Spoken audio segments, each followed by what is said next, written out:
To Mark, the Gospel of Mark, and we're in chapter 7. And I don't anticipate this being very lengthy in terms of material, but I think it's very significant in the way of what we'll be sharing. I don't ever want you to think that the brevity of a message lessens its importance.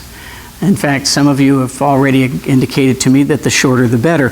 But what I would like to do is, at the front end, is to say, when I first read through this passage, which is Mark 7, 24 through 37, I extended it as far as I felt I could, looking for something to say.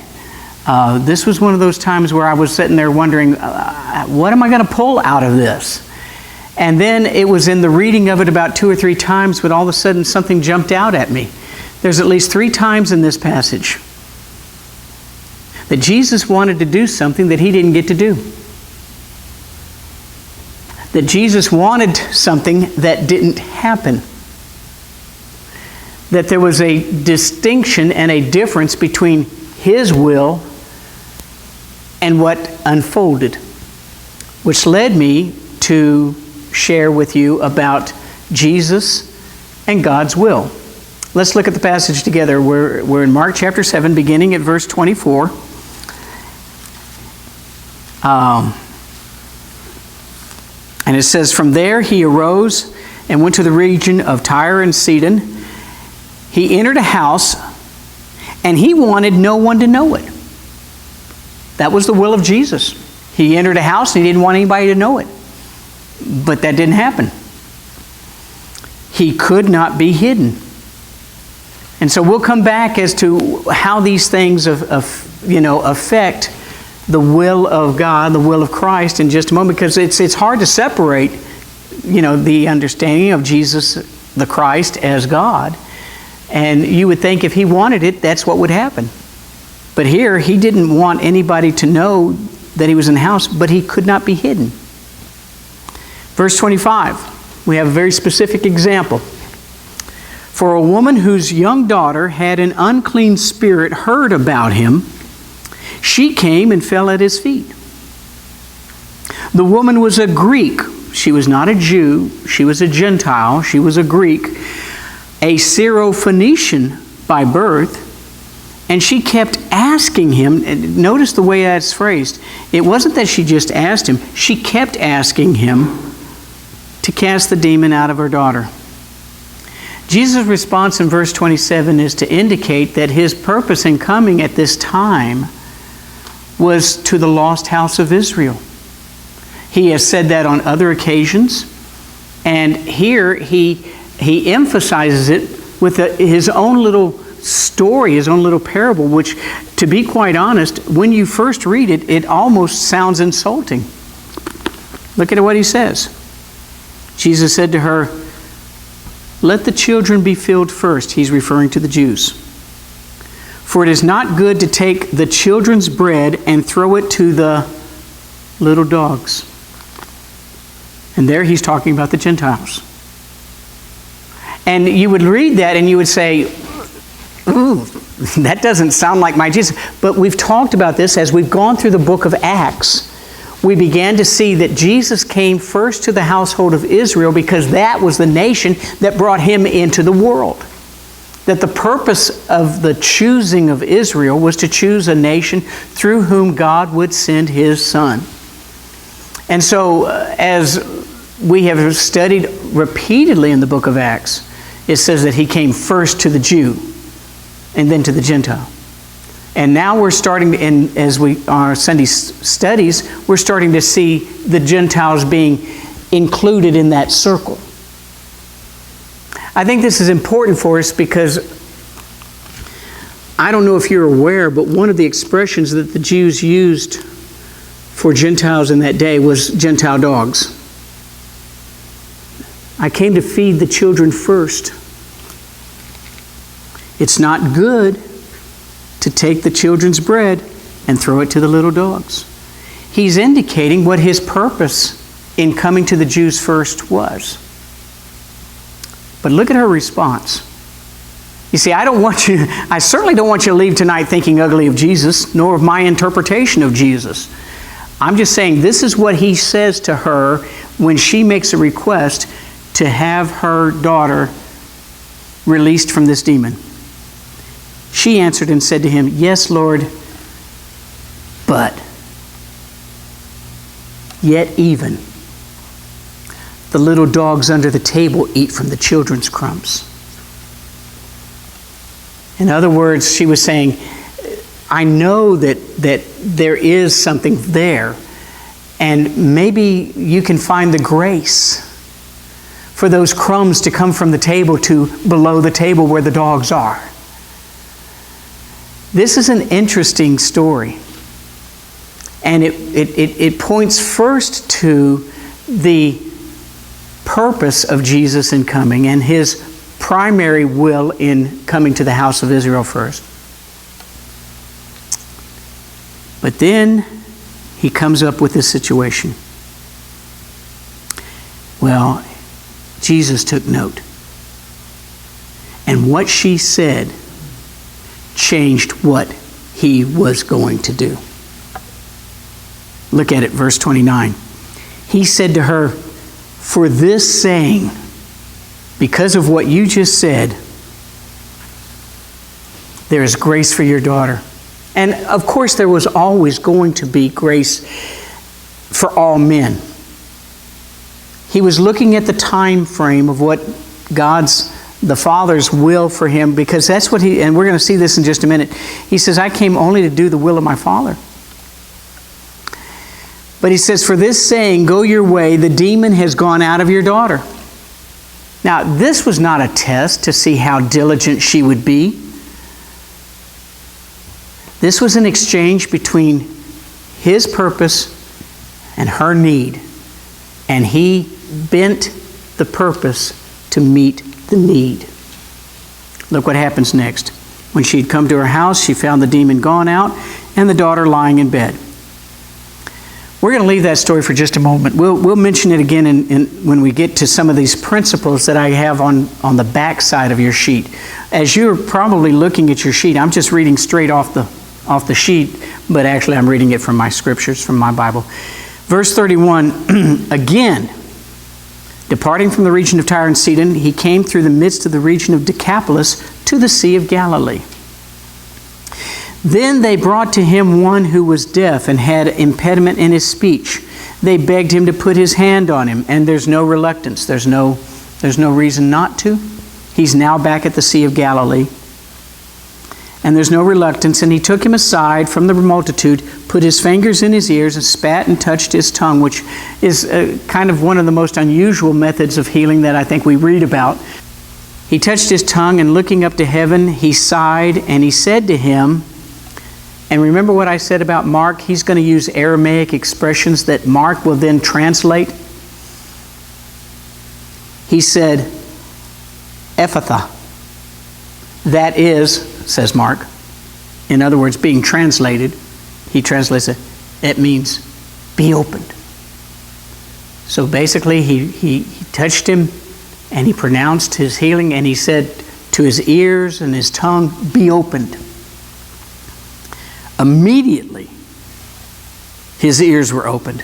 Now, I have talked to you before about healing. One of the things I want to remind you is that when we looked at that healing and the work of the Holy Spirit, particularly in the areas of healing, when we looked at it, one of the things about it that we find is that it is immediate and it is permanent.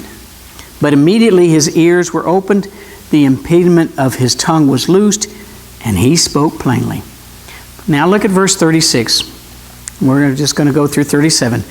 Then he commanded them that they should tell no one. Did you catch that? Did he suggest that they tell no one? Did he recommend that they tell no one? No, he commanded that they tell no one. Now, do you take the commands of God seriously? You ought to. But what happens when you don't? Was it the will of Jesus that they tell anybody? Evidently not. Not if he commanded them not to tell. I know what some people say. They say, well, no, that's just reverse psychology. Tell them don't do it just so that they'll go out and do it. And I've heard some try to interpret it that way. But here, I'm hearing him command them that they should tell no one. But the more he commanded them, the more widely they proclaimed it. Are they obeying or disobeying? And yet at the same time, they were astonished beyond measure, saying, he's done all these things well. He makes both the deaf to hear and the mute to speak. It sounds like it turned out all right, which is fine. The bottom line is that I read in this passage that he commanded them not to do something. They did it, and yet they're not even rebuked for it. There's at least 3 times in this passage where Jesus wanted something that didn't happen.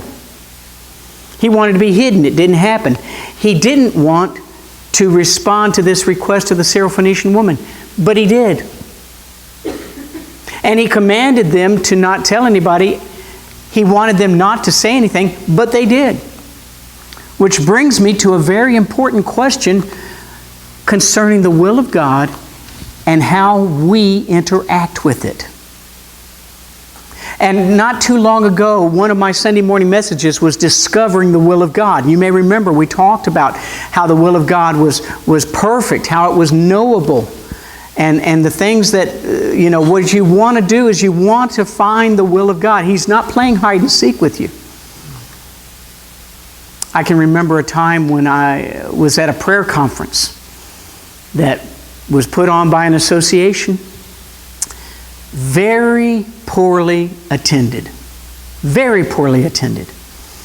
And I'll never forget the director of missions. It wasn't here, but I'll never forget the director of missions saying after the event, well, at least we know this much, that everybody that God wanted here was here. And I questioned him. I said, do you really believe that? Do you really believe that everybody that God wanted here was here? Or could it be that God wanted some people here that were disobedient? That there were people that God wanted to come to this and had encouraged to come to this probably internally, but they just said no. It's a Saturday, there's a Vols game on. I'm not going. And their response to God's prompting was disobedience. So my question then became, because what I discovered was that challenges some people's concept of sovereignty.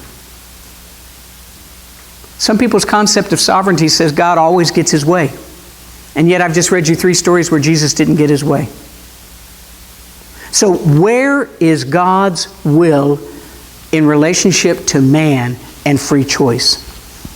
That's what I want us to look at in the rest of the time that we have together. Jesus made it clear he came to do the Father's will. We read this in John 5:30. He says, I can of myself do nothing. As I hear, I judge. My judgment is just or righteous, because I do not seek my own will. I seek the will of the Father who sent me. I'm giving you these 2 verses because I think they're going to be pivotal at the end when it comes to our exhortation.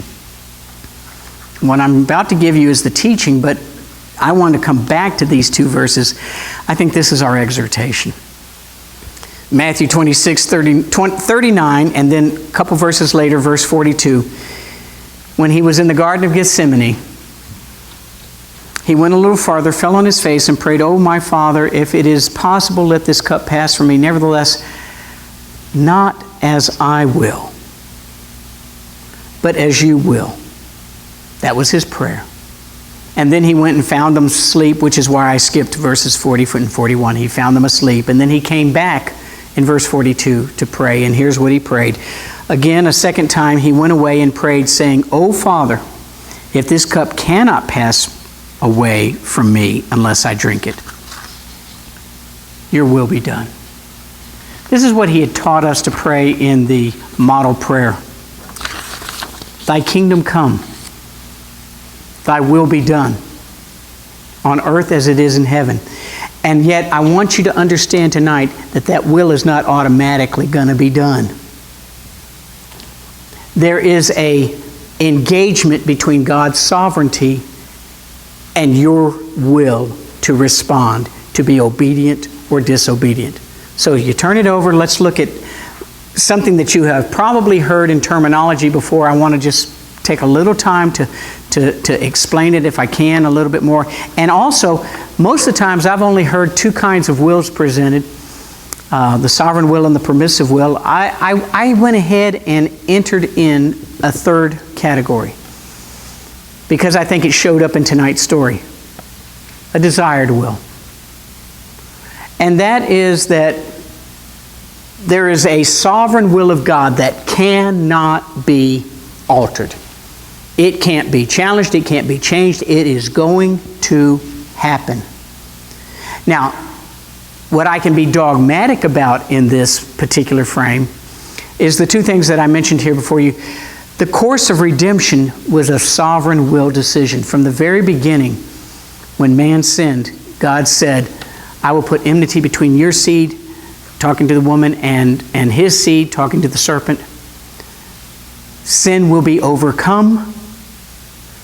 Sin will be paid for. There will be a substitutionary atonement. I'm going to correct this. And as you read through the Old Testament and then through the Gospels, that's exactly what you see unfold.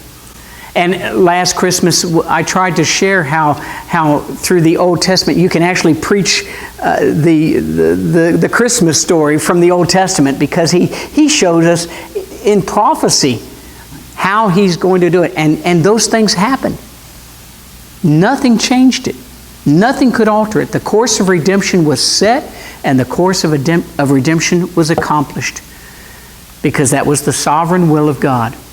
Nothing was going to alter the fact that God was going to redeem man from the sin in which he had fallen. On the other side of the cross, on the other side of the tomb, begins what we would call the course of history. And what I mean by the course of history is now there is as much prophecy now regarding the end of times. All that he's put into place that he says is going to happen leading up to his son's return is going to happen. It's unalterable. It's unchangeable. And I put down in your thing, from the Mount of Olives, when he first began to talk about his coming back, from the Olivet Discourse, Matthew 24, from the Mount of Olives to the Mount of Olives, which is where he's going to touch ground when he comes back. And the Mount of Olives is going to split. From that point to that point, from the Mount of Olives to the Mount of Olives in the future, we will see the sovereign will of God acted out. Jesus is coming back. Don't let anybody tell you otherwise. But then you have what some have referred to as the permissive will of God. Everything comes from God. He either designs it or allows it. Well, what he allows, we would refer to as his permissive will. Now, what I want you to see from the stories that we looked at tonight was that Jesus engaged in the permissive will of God. Because the permissive will of God can be both negative or positive as it deals with us. The negative is what most of us think of. Terrible things happen. Well, why do they happen? Well, God allowed it. Well, why did he allow it? We don't know yet. Time will tell. And most of the times we ascribe those to very negative events in our life. Examples that you can think of biblically is Job. When Satan came before God and said, does Job worship you for nothing? And God says, well, have you considered my servant Job? Why don't you put him to the test? And he allowed Job, but he gave him limitations. He says, you can go this far, but not any further. Don't touch his body. Then he says, now you can touch his body, but you can't kill him. So that even in his permissive will, he has his control. He has his limitations. That's a negative example as it would apply to us. Syrophoenician woman experienced a positive example. she experienced the permissive will of God through him healing her daughter. I know you haven't put it into place for this to happen, but would you please let this happen? And he did. I'll give you another example. You remember King Hezekiah? He was told by Isaiah, get your house in order, you're going to die, you're not going to live. He turned his head to the wall, began to cry, and he cried out to God. And before Isaiah could get out of the court, God sent him back, and he says, you tell Hezekiah I'll give him 15 more years. That's the permissive will. He had already told Hezekiah what he was going to do, but then he did something different. The permissive will of God. So you have things that he allows, both positively and negatively. But then I found in this story, and this was the last thing that we talked about, and I call it the desired will of God.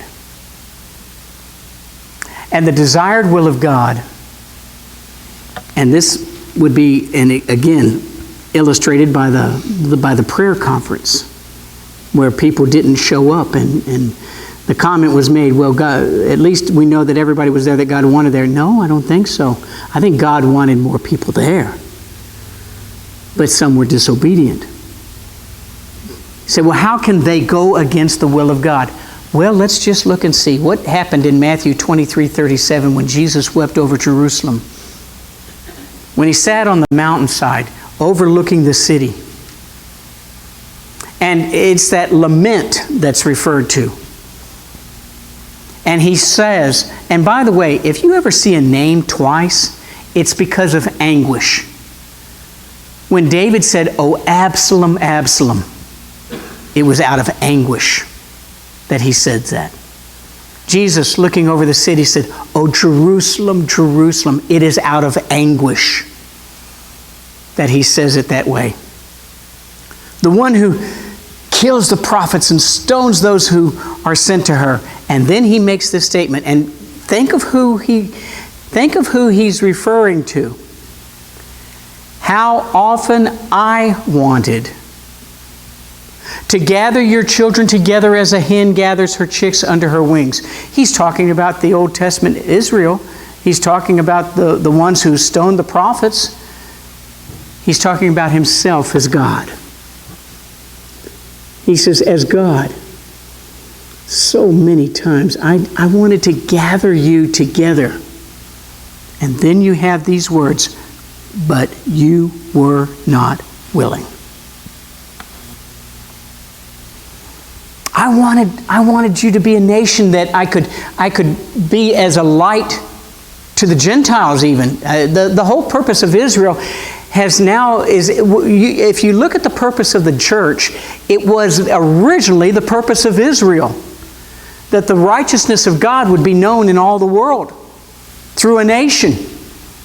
But they failed over and over and over and over. And Jesus says, how many times I wanted to just gather you together, but you were not willing.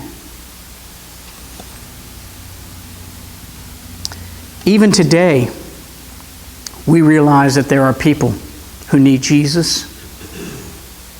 And many times we know that they know they need Jesus. And 2 Peter 3:9 reminds us, the Lord is not slack concerning His promise, and that's, by the way, the promise of coming back. He says He's coming back, He's coming back. He's not slack concerning His promise. He's just, as some men count slackness, but He's just patient. He's just long-suffering towards us. Why? Not willing that any should perish. Well, if He's not willing that any should perish, why does anybody perish?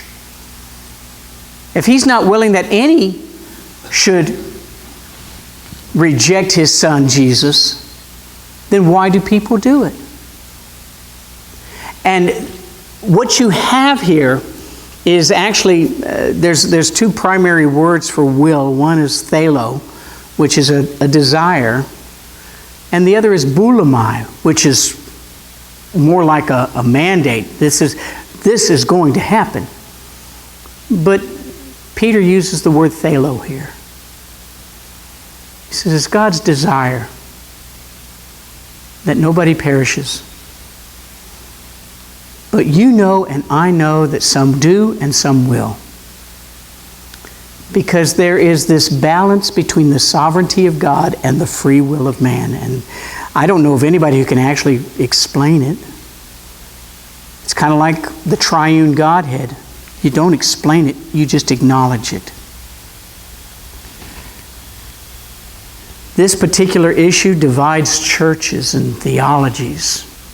We see churches that take just radical stands over this balance of the sovereignty of God and the free will of man, so that the sovereignty of God tips the scales.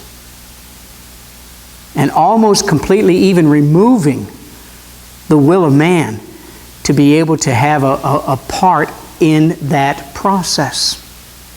Now, on the other hand, everything's not in our hands either. You don't say, well, God just made us and wound us up and He's watching us. No, that's not the case either. If that were the case, we would have destroyed ourselves a long time ago.